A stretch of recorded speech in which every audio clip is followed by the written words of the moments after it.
When you're born into a family, you really have nothing to compare it to. There's no opinion, no preference, no judgment, no awareness of anything even existing outside of your reality. There's just the instantaneous and immutable devotion to these beings, your source for everything you need to survive, and an acute myopia, rendering whatever is beyond this complete triangle, if indeed there exists anything at all, blurry and moot. Which is fine, because if you're lucky, everything you need is right here. And it was for me. I made an early entrance a month before I was due, while my dad, the actor Joel Grey, was out of town doing his nightclub act in the Catskills. My mother's water broke while she was at a party in West Hollywood, and two of her actor pals drove her downtown to Cedars of Lebanon Hospital, where I was delivered via an emergency C-section. When the doctor called my dad to tell him of my surprise arrival, it was 6 a.m. on the East Coast.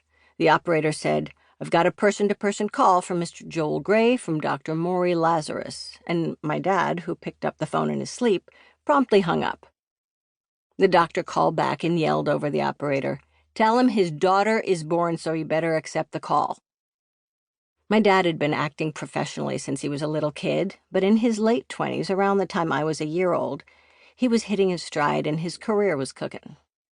He landed his first Broadway show, replacing the lead in the Neil Simon comedy Come Blow Your Horn. It was Simon's first play and a huge hit, so our family picked up and moved from the modest cottage in the Hollywood Hills where they'd set up house to 2 floors of a brownstone on East 30th Street in New York City. My mom, Jo Wilder, was a performer too. Every baby's their mother's biggest fan, and I was no different. But my mom actually looked like a movie star. Visual timelines of my parents' careers lined the walls of wherever we were living. Framed black and white production stills of my mom as Peter Pan with a pixie cut, flying in midair in green tights, as Gypsy Rose Lee in Gypsy, a femme fatale mid-striptease, her spaghetti straps suggestively hanging off her bare shoulders, as Polly Peachum donning a man's bowler in Threepenny Opera.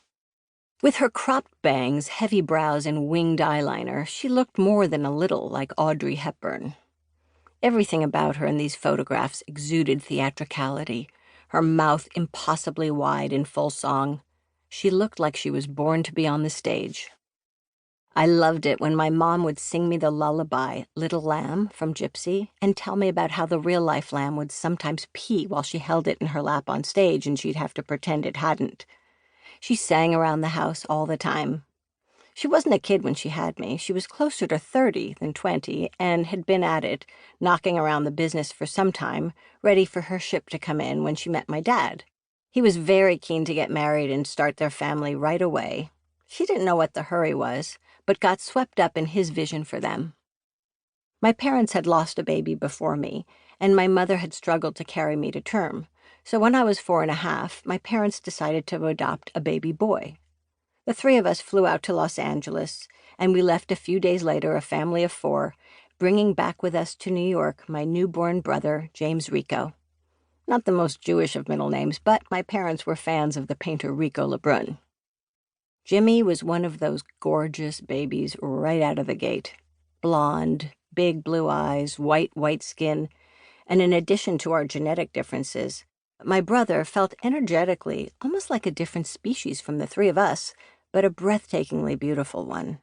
He looked like an angel. My parents referred to our gang as the 4 J's, Joe, Joel, Jenny, and Jimmy. Being a close family was of paramount importance to them. There was a lot of love there.